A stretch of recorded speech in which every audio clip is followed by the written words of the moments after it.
Dek, dapat surat katanya. Kaget saya. Tapi saya nggak ngomong sama bapak saya kalau saya lulus. Sambil menangis karena sakit terharunya saya diem. Wah, kok saya kok bisa gitu loh. Bisa lulus padahal bapak saya tani.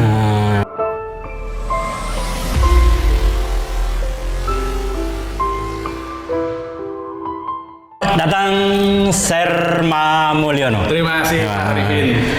Terima kasih atas diluangkan waktunya di sela-sela kesibukannya melaksanakan tugas pengabdian kepada masyarakat, Pak Serma Mulyono. Sama-sama, Pak Arifin.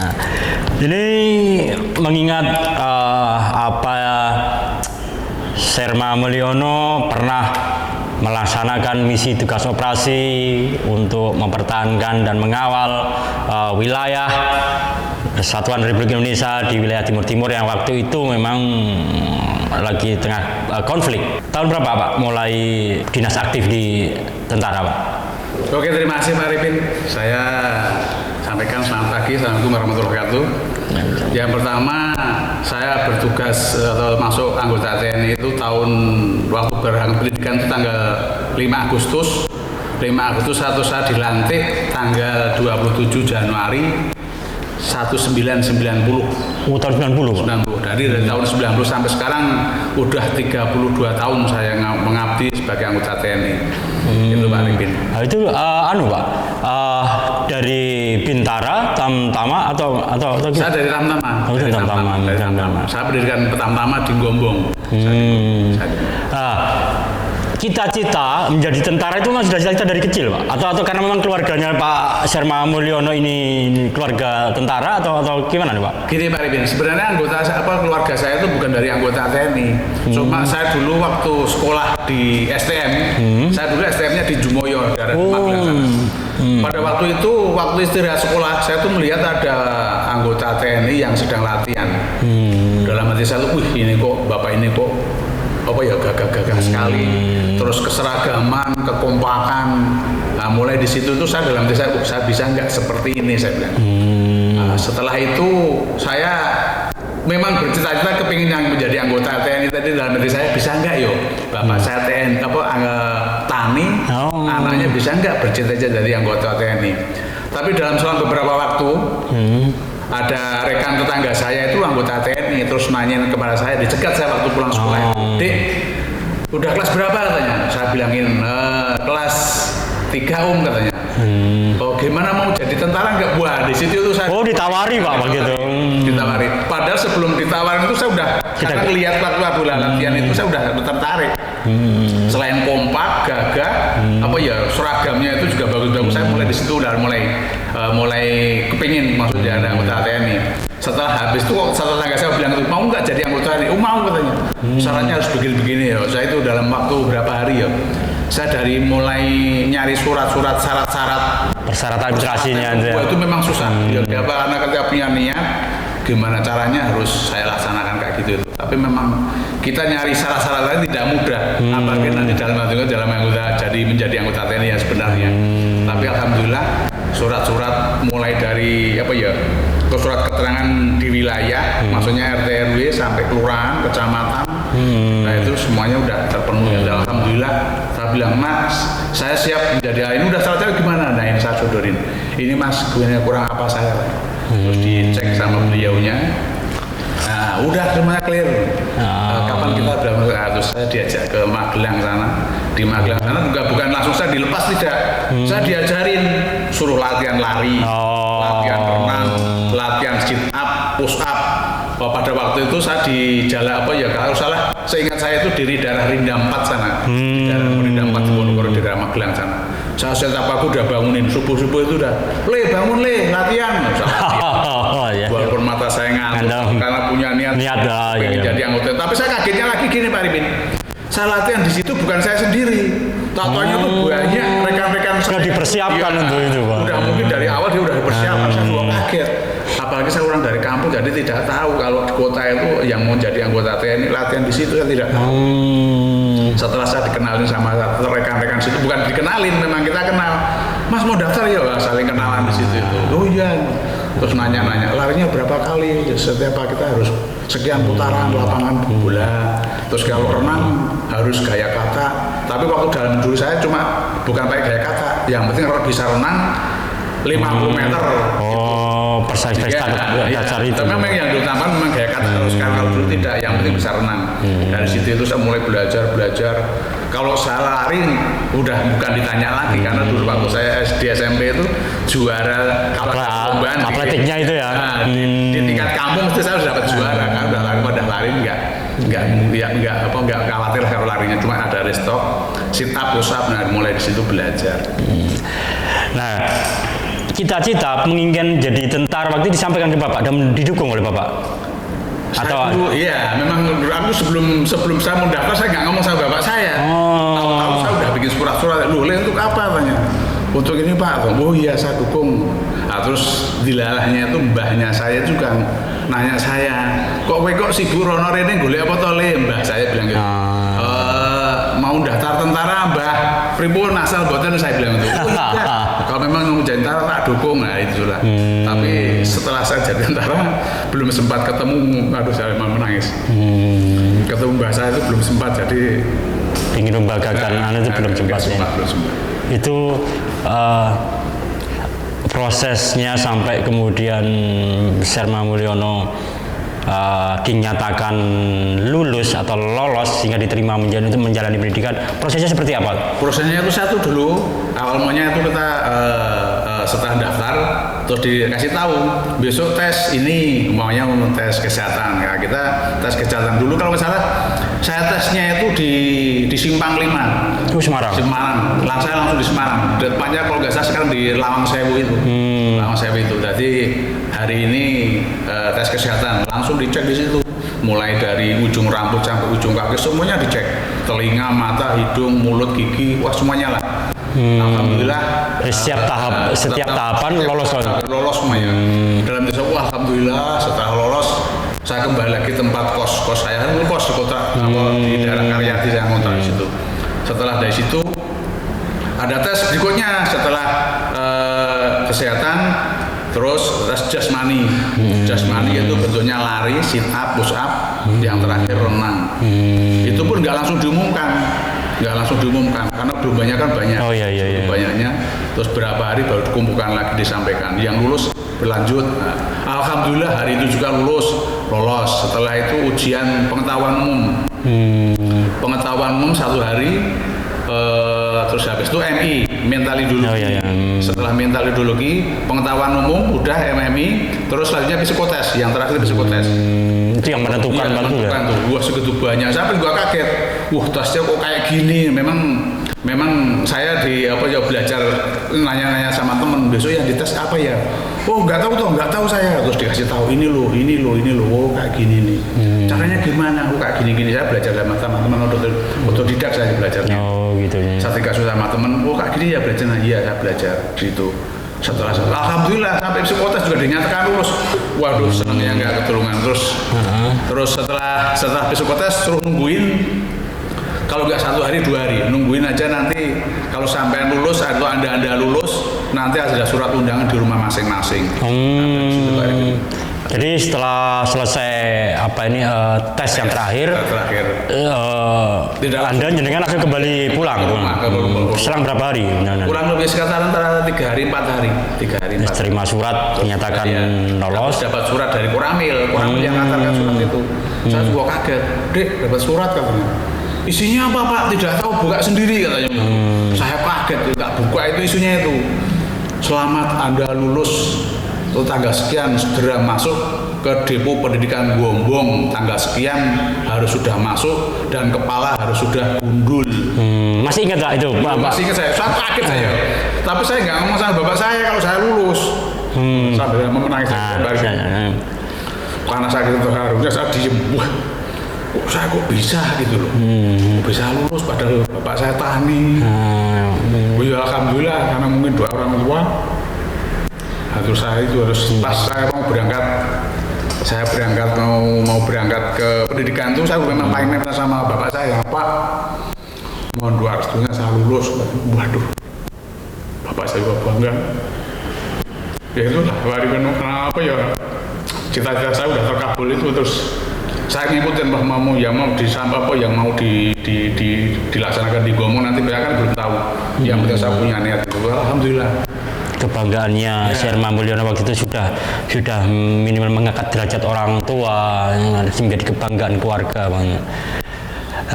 Setelah itu, setelah menerima surat pernyataan dinyatakan lulus, berapa hari kemudian berangkat melaksanakan tugas? Saya melaksanakan pendidikan. Setelah saya dapat surat perintah, surat undangan untuk berangkat pendidikan itu, saya berangkat ke Gombong. Yaitu kalau nggak salah saya dibuka pendidikan itu tanggal 5 Agustus itu Pak Arifin. Sampai dilantik tanggal 1 Januari 1990. Setelah dari kayak gitulah pendidikan gue memang takuin zaman saya itu masih keras.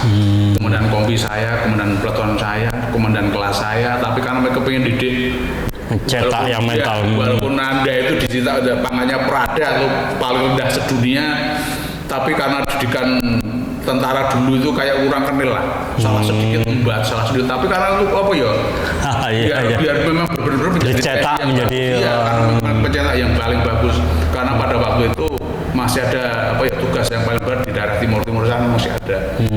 Timur yang dulu masih masih jadi momok orang Indonesia, karena kalau kita tidak perhatikan timur rasanya beda. Makanya untuk kebanggaan jadi anggota TNI harus pernah melaksanakan tugas di timur pada waktu itu. Setelah saya dilantik dari TNI Pak Arifin, saya ditugaskan pertama untuk kejuruan. Jadi di lembaga pendidikan itu dibagi berapa kejuruan. Ada yang masuk Ajen, masuk PM, masuk Arhanud, Armet. Saya masuk di Kavaleri. Kavaleri itu semacam pasukan berkuda, pasukan tank ada. Yang saya masuk di pasukan tank. Tapi udah bingung. Kavaleri itu pasukan apa? Saya bilang, saya kaget. Tapi karena dulu waktu dari pendidikan Gombong itu dikumpulkan di Magelang, terus jadikan satu di situ yang berangkat ke Bandung, yang mana dulu udah diantar masing-masing satuan. Dikirim saya ke Bandung, saya kaget. Sampai di pusat pendidikan Kavaleri itu saya kaget. Kavaleri kayak gini tuh ini. Pakai tank semua tuh, tak pikir pakai tank sama panser, tak taunya ada lagi skafkut berkuda. Nah, itu kan termasuk intern di dalam Kavaleri juga. Di situ saya dididik di situ kurang lebih tiga bulan lebih lah. Nah, di situ udah suruh milih, udah dipentang-pentang. Ini masuk Kavaleri berkuda, ini masuk Kavaleri tank, ini masuk Kavaleri tank. Jadi udah dipondok-pondok. Saya masuk di Kavaleri yang tank. Saya juga bingung, apa ini tank, Pak? Setelah lihat, kayak gini, kebanggaan orang Kavaleri Barat itu kayak gitu itu. Setelah saya dididik di Kavaleri selama 3 bulan. Jadi Kavaleri itu baretnya hitam? Baretnya hitam. Ciri khas Pak Kavaleri. Gitu ya. Karena di situ ada gambarnya, simbolnya itu tank sama tapal kuda ya. Iya. Di situ itu. Setelah saya dididik dari Kavaleri, saya ada di penempatan. Setelah dididik di Pusdikap, ada penempatan lagi kelanjutannya. Saya masuk di Batalion Kavaleri 4 yang bertempatan di daerah Bandung. Dulu udah sekian sebanyak siswa kalau nggak salah itu 500 lebih. 500 siswa itu udah dibagi-bagi dari Batalion Kavaleri 1 sampai Batalion Kavaleri dulu 10. Belum ada detasmen, cuma detasmen ada satu detasmen berkuda itu. Pak Mul, yang menarik itu adalah kisah masa-masa menjalani pendidikan, yang dimana kan sudah menjadi rahasia umum. Tamtama Bintara, khususnya Tamtama ketika menjadi ujung tombak dalam sebuah pertempuran, otomatis para pelatih atau komandan perwira saat mendidik, mencetak, otomatis begitu sangat kerasnya. Mungkin banyaklah masyarakat kita yang tahu bahwasanya pulang yang berangkat masih seger, pulang sungkem orang tua setelah ini jadi badan kurus kerontang. Jadi kalau bicara kisah itu apa Pak yang sempat ini? Kalau di Gombong itu kisahnya gini Pak Arifin. Pada waktu dia ada alarm steering. Alarm steering itu kayak semacam pas waktu kita tidur enaknya tidur itu langsung ada pukulan lonceng tuh. Deng keluar alarm. Padahal saya bingung, apa ini alarm? Iya. Setelah aku udah tahu namanya alarm kayak gini, saya tuh langsung lari ke tempat persembunyian, bukan kita sembunyi tidak, karena udah di tiap pos itu udah dikasih tahu nanti alarm steering di sini. Buat dilalahnya itu Pak Arifin, depan saya itu ada pohon ubi rambat. Pohon ubi rambat dari situ itu. Nah itu antara teman saya dengan saya ubi rambat itu, karena pada waktu itu kan perutnya lapar namanya orang. Itu saat tidur itu di dalam barak atau iya, itu di luar? Di dalam barak kan di alarm steering. Oh, lari keluar. Lari keluar semua itu. Namanya tentara baru kan. Iya. Udah perut lapar. Nah di situ sama teman saya itu rebutan karena lihat ada pohon ubi rambat tadi. Sama-sama didukir lah. Nah setelah didukir, tapi teman saya udah ngelirik kalau di belakang ada pelatih, tapi tidak ngomong sama saya. Saya tuh santai aja tak dukir tuh. Setelah saya makan terus pelatih saya harus dipukul helm saya. Nah ketahuan di situ. Jadi ubi yang saya ambil tadi suruh makan sak wit-wite, sak lung-lunge. Kata pelatih nggak apa-apa itu ubi itu dimakan karena nggak ada beracun kan. Tapi cuma kita yang makan kan gimana Pak Arifin? Iya. Itu pengalaman yang tak terlupakan waktu di Gombong. Kalau yang di Pusdikap itu lebih lucu lagi. Di daerah tempat saya latihan di Pusdik sana itu di Bandung itu banyak pohon bengkoang. Lagi itu kalau memang lagi tubuhnya lagi apa ya? Lagi mulai perkembangannya berkembang. Nah di situ tuh teman saya udah lukir juga. Wih ini apa katanya? Memang dia tidak tahu kalau itu pohon bengkoang karena tak lihatin dia tuh orang darah dari luar Jawa sana. Dan dia heran. Ini buah apa katanya? Tapi setelah didukir sama dia nggak mau makan. Tak ambil sama saya, tak makan. Wih, kok enak tuh, terus dia ngikutin. Tapi setelah saya makan kenyang, ada pelatih di situ terus saya lepas, saya nggak mau makan itu kan ada pelatih. Nah, teman saya tadi yang masih penasaran, kok enak kayak gini, terus dia ngambil itu buah sama tuh kedar saya. Ganti pohon bengkoang tadi sama pohon bengkoangnya suruh makan.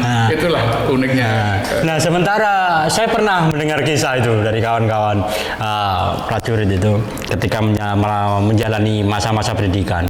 Sosok pelatih itu lebih menyeramkan dan menakutkan dibanding siapapun, bahkan hantu pun mereka nggak takut, lebih takut pada pelatih. Nah, ini ketika menjalani masa-masa itu sesakit apa sih? Nah, bukan kalau kita masalah untuk sakit memang sakit Pak Arifin, tapi karena namanya pelatih itu kan untuk mendidik. Bukan dia untuk didik sampai mati kan tidak. Biar dia tuh ngerti. Oh ya kalau dididik kayak gini. Punya mental itu. Itu. Memang nggak ada namanya pelatih tidak sadis di situ. Namanya pelatih itu tidak ada senyum. Kecuali mau penutupan baru pelatih mau senyum. Sebelum pada penutupan tidak ada pelatih itu senyum. Makanya dia benar-benar memperhatikan anak buahnya. Kalau memang salah. Kalau memang betul di situ itu pelatih benar-benar pelatih. Jadi benar-benar pukul, selang gitu ya. Pukul beneran, pukul pakai penjalin itu. Memang yang dipukul helm aja itu. Cuma memang bunyinya mak aja, memang tidak sakit. Tidak sakit, memang pelatih udah tahu mana yang harus dipukul, mana yang harus ini. Kalau mukul badan kita juga mukul, tapi dia pilih-pilih yang tidak bikin cedera. Mungkin bagi pelatih ini belum seberapa dibanding kita disiksa oleh musuh. Kan begitu. Betul. Nah, tapi yang bisa membuat Sherma Mulyono waktu bertahan, ini menjalani pendidikan berapa bulan, Pak? Di Gombong itu 4 bulan, terus di Kecabangan 3 bulan, sekitar 7 bulan. Nah, itu sehingga mampu sampai pelantikan, otomatis setelah melalui bulan pertama, ketika sampai yang bulan ke-7, kan begitu banyak itu warna-warni, di mana tubuh juga sakit, ada kejenuhan, ada rasa rindu kepada keluarga. Nah, itu bisa sampai bertahan. Ini waktu yang selang cukup lama, apa yang membuat terus menjalani terus? Dulu tuh Pak Arifin, kalau di tempat saya dulu tuh waktu saya pendidikan itu udah mau penutupan, kurang lebih kalau dulu mungkin sebulan 2 bulan boleh ada keluarga yang menengok. Cuma nengok aja di situ ya. Itu pas kalau nggak salah pas sudah jalan 3 bulan mau 1 bulan penutupan tuh boleh ada yang keluarga yang nengok ke sana. Itu kisah juga Pak Arifin ya, buat kenangan saya juga itu. Pada waktu bapak saya nengok saya itu kaget. Loh, anak saya dulu tuh masuk mau berangkat pendidikan kok uangnya kuru, kok mbak saya ngeliatin kok bukan kurus saya, malah gemuk. Selain itu Pak saya dapat ada sakit di kaki kiri atau tangan kiri saya itu wudunan Pak Arifin. Wudunan sampai segitu saya rasakan, tidak terasa. Loh, waktu masa pendidikan itu sakit? Sakit, saya sakit itu kena wudunan tuh sampai 2 tempat. apalagi kalau sekarang mungkin orang sewudunan kan sakitnya pada waktu itu saya nggak terasa kalau saya wudunan. Habis itu pas bapak saya datang ke situ, loh, kok wudunan le? Ya Pak, kepiye carane iki Pak supaya wudun iki mahri tak gituin. Terus saya bilang, Pak, mau bapak keluar dulu, saya ngomong sama bapak saya minyileh apa ya, minjem tang, saya bilang. Situ kan di depan Brodik dulu kan ada bengkel motor. Tak suruh minjem apa, bapak tak minta untuk pinjem tang. Gue boleh, gue melotot iki Pak, aku bilang. Kalau bapak melotot iki aku tapi kan ngutang kan bisa. Pada waktu itu terus bapak saya keluar minjem tang, gue melotot udun saya itu hari itu. Berarti dua-duanya metu itu ke udunnya. Berarti 2 tempat. Ini masih ada bekasnya ini. Berarti ditarik gitu Bang? Bukan ditarik, dipenet panggetan. Berarti apa tuh matanya bisul itu langsung keluar. Sampai darahnya keluar sampai pelatih saya kaget. Wih, tanganmu kenapa katanya? Tahu bilang pelatih ini saya kena wudunan. Wih, kata sama pelatih dikasih obat semacam kayak salep gitu. Semacam kayak salep, tapi bukan dari dokter. Salep kayak untuk nyamar, tapi memang itu apa ya? Salep juga semacam memang untuk nyamar, tapi semacam kayak obat juga itu. Tapi nggak mengganggu dalam proses. Nggak mengganggu. Selama setelah saya apa ya? Wudun saya diplotot kena itu, mulai enakan. Bapak saya kaget. Ini kapan ditutupnya? Sebulan meneh Pak, saya bilang itu nanti Bapak kesini lagi kalau mau penutupan. Tapi pertama bapak saya juga nangis. Dulunya kok kurus kok sekarang malah, tapi ngeliat badan saya kaget. Kok kenyang banget ya inilah. Aku bilang terima kasih sekali sama selain sama orang tua juga sama pelatih bisa didik saya seperti itu. Masih ingat Pak Mul tanggal berapa Anda dilantik yang sebagai tahapan selesai menjalani pendidikan? Kalau nggak salah itu hari Senin, kalau nggak hari Senin hari Selasa itu tanggal 27 Januari tahun 1990 saya dilantik sebagai titik awal sebagai seorang prajurit. Iya, dilantik jadi Prada itu prajurit 2 itu yang tangannya merah satu loh Pak. Tapi bener itu kalau dulu memang tidak tahu pangkat, kalau dikasih tahu pangkat itu kaget juga. Pangkatnya kok cuma 1 ya, tapi karena dapatnya dari bawah kita ngakuin juga. Tapi ya kita syukuri juga, memang apa ya memang susah. Jangan nyari pangkat kayak gitu, kita pendidikannya susah Pak Ribet, tapi kalau kita dengan senang hati, kadang memang dalam pendidikan itu pasti ingat sama orang tua. Setiap saya ngeliat saya pagi bangun pagi mau latihan itu Pak Ribet, saya kangen sama orang tua. Yang saya lihat itu cuma arah rumah saya. Rumah saya arah mana ya, sana itu udah kayak terobati itu. Iya, tapi kalau udah ngeliat pelatih lain lagi. Walaupun kita muni, kok kangen sama orang tua, tapi udah ngeliat pelatih itu kayak orang tua, ya memang kayak pelatih, ya kayak saudara. Dialah yang sering mendekati. Kalau ada yang teman atau mungkin rekan yang di waktu pendidikan tuh pikiran kosong sama pelatih langsung ditegur. Wih ada apa kok ngalamun ya kayak gitu. Kasih tahu kayak gini-gini. Gini. Tapi kalau yang nggak tahan mesti nangis. Tapi kalau yang tahan langsung pelatih sudah nyambung. Wah ini dia pasti kangen orang tua ini, terus diajak diajak sharing lah. Ibaratnya karena diajak muter-muter di situ lah, biar dia inget latihan bukan inget ke rumah lagi. Siap. Selesai pelantikan sebagai resmi menyandang pangkat prajurit 2 Prada TNI itu masih belum kecabangan gitu ya. Jadi masih prajurit. Ya, nah kemudian setelah itu penugasan apa ini ditempatkan? Saya dulu gini Pak Ribin, setelah saya dari percabangan itu kan langsung ditempatkan di masing-masing batalion. Iya. Batalion itu saya masuk di batalion Kavaleri 4 itu yang sekarang di Bandung itu. Selama di situ saya Prada itu ya semua ikut kegiatan yang di batalion situ, tapi belum ngerti nanti kejenjangnya ke luar ke sananya itu apa. Tapi memang pada waktu itu memang lagi rame-ramenya, lagi gencar-gencarnya ada operasi Seroja. Nah, berarti menerima penugasan menjadi masuk ke batalion itu setelah selesai pendidikan itu ke batalion di Kavaleri Bandung. Di Bandung. Nah, selang berapa lama? Terus kemudian Serma Mulyono menerima surat perintah secara resmi dari negara untuk bergabung dengan Satuan Tugas Operasi Seroja. Gini Pak Arifin, pada waktu itu yang melaksanakan bahwa berangkat ke timur itu bukan dari Satbanpur. Satuan saya kan Satbanpur. Batuan Tempur. Satbanpur ya, bukan Satpur. Kalau Satpur pasti setiap saat, setiap tahun mesti dia ditugaskan di Timur. Nah, justru itu karena komandan batalion saya tuh kepengen anggotanya, bawahannya tuh tahu. Kita tuh harus tahu operasi Timur itu kayak apa. Pada waktu itu saya paling pertama memang ditunjuk sama komandan kompi saya. Komandan kompi saya itu namanya tuh Kapten Kavaleri Hasto Pratisto. Sekarang beliau Brigjen, asli orang Kulon Progo. Masih aktif beliau? Sekarang udah pensiun. Kemarin tuh udah pensiun. Pada waktu itu saya langsung dituju sama Danki. No, kamu siap nggak berangkat ke Timur? Oh siap komandan, saya bilang gitu. Dalam hati saya, kok saya yang ditunjuk? Aku bilang tuh. Padahal kan masih banyak yang lain. Itu masih baru? Bukan masih baru ya, saya udah masuk batalion sekitar 2 tahunan, udah 3 tahun masuk batalion. 3 tahun karena biar kata komandan batalion itu biar pengalaman, biar ngerti. Karena Satbanpur jarang ditugaskan di daerah Timur. Gimana caranya supaya dia bisa ikut latihan atau ikut operasi Soroja itu di situ Pak Arifin. Jadi langsung ditunjuk secara ini oleh Danki ya. Kan dari kompi kan diseleksi. Kan ada di situ kan ada 4 kompi, 4 kompi tempur lah kalau kompi 1, kompi 2, kompi 3, kompi 4 sama kompi markas. Kalau kompi markas kebanyakan sudah ikut karena kompi markas itu lebih ke dalam. Lebih ke dalam. Nah, terus dari tiap kompi itu dari komandan batalion, dari petunjuk komandan kompi, nyeleksi.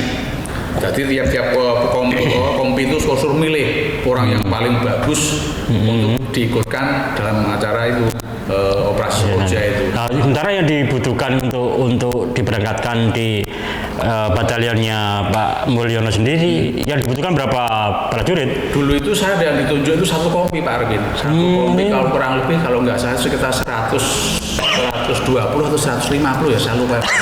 Nah di situ itu. Memang yang ditunjuk dari masing-masing kompi itu orang-orang yang punya kualifikasinya. Bukan yang orang ini.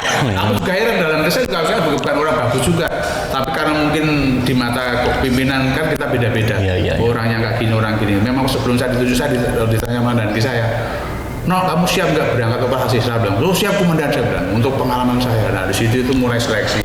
Kalau nggak salah di hari tiap kompi itu ada 30 orang. Jadi dibagi 4 kompi. Nah, di situ 120-an. Setelah di situ diseleksi, dilatihan di dalam asrama. Pratugas dulu. Belum pratugas, masih intern batalion.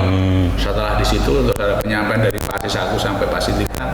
Kalian mau disprintkan diberangkatkan operasi Timur, tapi ikut BTT, batalion teritorial dulu itu. BTT berarti bukan untuk sana, itu untuk langsung bertempur ya. Tapi terus untuk teritorial. Pada waktu itu satu batalion kami itu dikirim dibebekan ke batalion infanteri 320 Badak Putih di arah Serang sana. Daerah Serang sana. Kalau nggak salah itu bulan apa ya Pak Rifki? Sekitar bulan 5-6. Tahun 93 awal. 93 awal kami diberangkatkan ke 320 sana karena untuk melaksanakan pratugas. Nah, itu Sherma Milena sudah berkeluarga atau masih bujang waktu itu? Pada waktu itu saya pengantin baru. Karena gini Pak Arifin. Sebelum mau berangkat itu saya juga bingung gimana katanya. Terus memang di situ udah dikasih tahu sama komandan kompi. Pada waktu komandan kompi itu Pak Budi Awaludin itu bilang, siapa yang mau nikah katanya. Kalau yang mau nikah segera diurus sebelum berangkat ke pratugas. Wah pada waktu itu karena memang saya udah jauh-jauh hari udah persiapan mau nikah dulu sebelum berangkat ke tugas sana itu. Ya memang tuh saya terus administrasi semuanya beres. Saya pengantin baru Pak Arifin itu. Tapi lagi anunya Pak ya. Tapi istri saya nggak tahu kalau mau saya berangkat ke Timur tidak tahu. Kalau mungkin tahu ya mungkin nanti aja nikahnya Pak. Setelah tulang. Tapi tidak saya tahu. Tahu udah selesai aja terus saya mau berangkat ke sana itu. Terus selama kalau nggak salah itu pratugas selama 6 bulan. 6 bulan di 320 Badak Putih sana itu. Ya itu tadi itu yang biasanya kita latihannya per kota, latihannya naik tank, kita jalan kaki Pak Arifin. Ya memang kita menyesuaikan orang infanteri. Kita jalan kaki. Jalan kaki. Sampai dalam hati saya sanggup enggak teman-teman saya dari Satbanpur ke Satpur itu. Karena kalau orang infanteri kan bukan kerjanya jalan kaki, lari dan kalau kita kan enggak. Tank atau berkuda atau gitu. Memang jauh banget. Tapi alhamdulillah alhamdulillah Pak Arifin selama di situ, karena komandan batalionnya dulu yang di Panti juga seneng kita diadakan di sana, di batalion di BB-kan ke sana itu. Wah, terima kasih ya tadi itu. Kita harus menyatu. Gimana caranya dari Sat Bantur menjadi Satpur, memang susah. Itu Pak Arifin.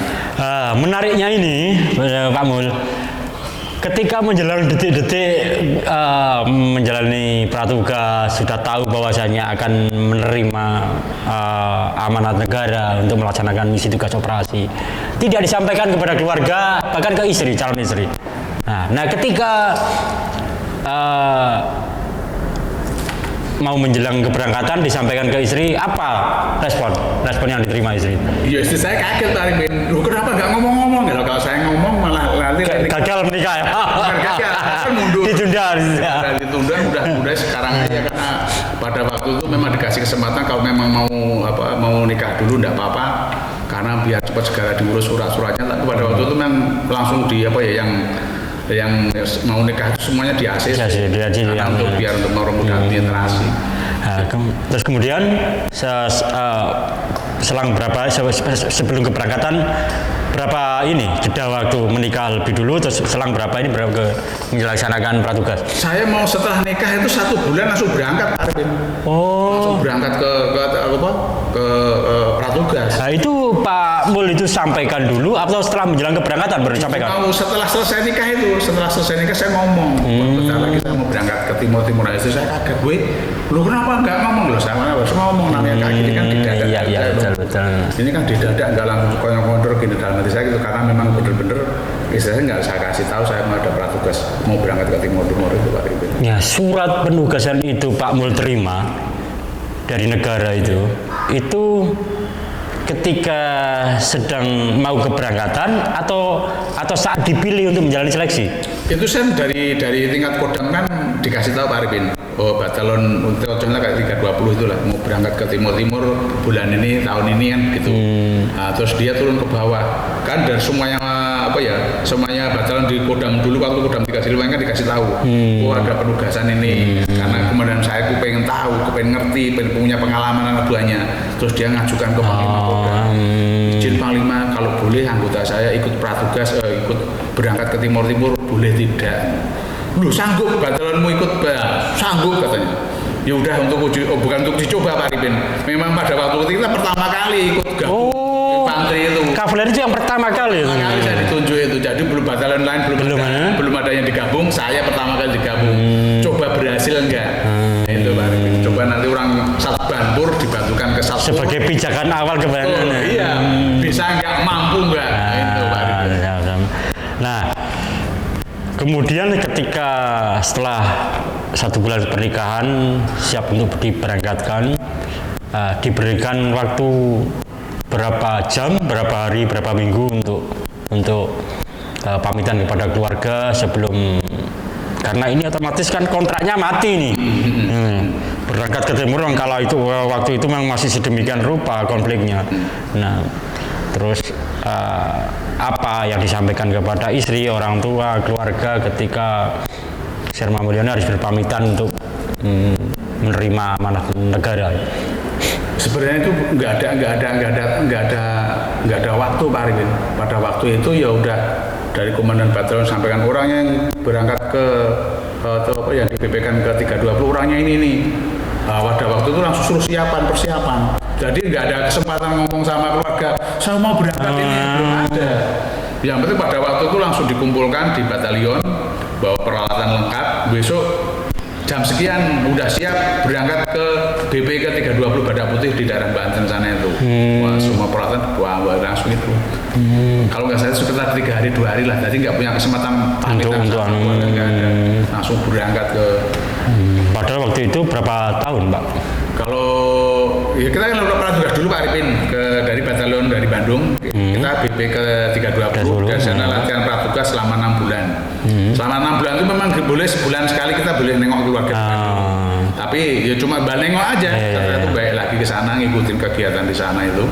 Pas kita latihan pratugas, terus pas hari hanya ya gitulah kita berangkat ke Timur itu ya. Nah, jadi setelah menjalani pratugas seleksi ditunjuk oleh Danki, kemudian setelah seleksi kemudian pratugas diberangkatkan. Nah itu masih ingat Pak? Masih ingat saya, masih. Diberangkatkan dari pakai pesawat Hercules? Belum, enggak. Kita dari 320 Badak Putih itu kita dinaikkan truk menuju ke Tanjung Priok dari Jakarta sana itu. Jadi kita naik kapal. Kalau nggak salah tuh kapal saya dulu itu Teluk Tumini sama waktu pulangnya Teluk Tumini. Waktu kalau ke satu berangkatnya tuh pakai kapal apa ya, kok lupa saya. Teluk apa ya dulu itu? Ada 2 kok. Ambuina? Bukan, Teluk apa ya satu itu? Aduh lupa saya kuat. Ya itu. Ya. Itu keberangkatannya pagi, siang, malam? Itu malam. Saya dari 320 malam.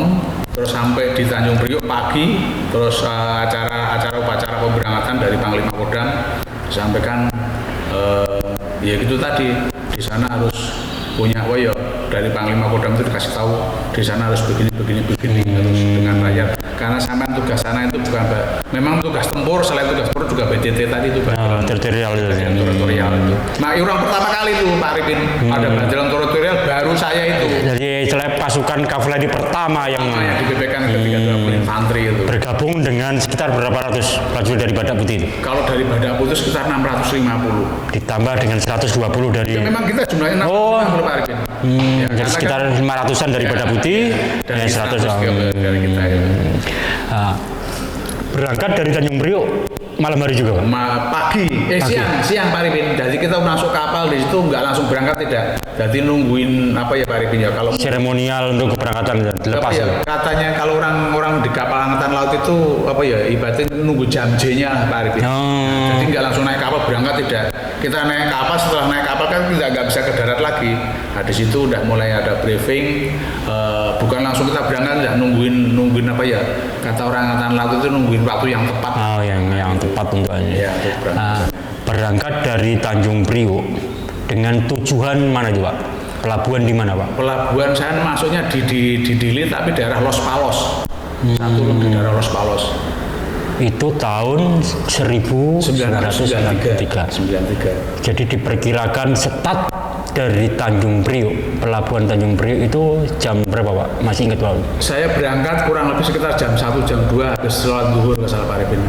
Sampai sana itu pagi. Dalam perjalanan saya dari Tanjung Priok ke Dili daerah Los Palos itu kurang lebih selama 1 minggu. 1 minggu? 1 minggu di kapal. 7 hari 7 malam di kapal? 7 malam. Wah lumayan juga Pak Arifin, dalam perjalanan itu juga ada senang susahnya. Senangnya kita banyak temen, susahnya kita jarang mandi. Kalau kita mau mandi itu kalau ada hujan, tapi kalau nggak tidak ditempatkan di kamar-kamar memang ada, tapi kan kadang-kadang kita berebut mandi sama teman-teman kan, daripada berebut kan kita tidak usah mandi. Kadang-kadang kita cuma pakai lap aja Pak Arifin. Kita beli kita bawa ada aqua itu kan, minuman itu yang mineral ya. Ngelesin pakai lap itu kita bersihkan pakai lap aja. Jadi nggak harus mandi, nggak apa-apa. Biasa kalau laki-laki. Sekian 7 hari Pak, tapi untuk makan, untuk terjamin betul ya sebagai pasukan garda terdepan gitu loh ya. Kemudian nyampe di pelabuhan Los Palos, daerah Dili. Ujung ya paling utara itu kalau nggak salah. Kalau di peta itu paling ujung paling utara itu Pak Arifin itu yang daerah Los Palos itu. Itu mendarat dengan sempurna. Ini Pak Arifin, bukan mendarat tambah sempurna, tidak. Sebelum kita mendarat, itu udah dihantam sama pretelin Pak Arifin. Aja belum nyampe pelabuhan ya? Nyampe pelabuhan, tidak tahu, tapi namanya di sana banyak mata-mata. Banyak mata-mata. Wih, ada tentara baru. Kita mau merapat Pak Arifin, sampai di pas bibir pantai itu. Udah dihantam dari atas itu. Semuanya tiarap, kaget. Di atas kapal itu? Kita kan di atas kapal baru persiapan, belum bawa senjata, baru dapat 1 tekem Pak Arifin, pada bunyi tembakan, dan bunyi tembakan kayak direntet itu, kayak semacam senjata otomatis, berat gitu. Di samping saya pas Pak Arifin. Jadi memang itu sudah dibidik ya?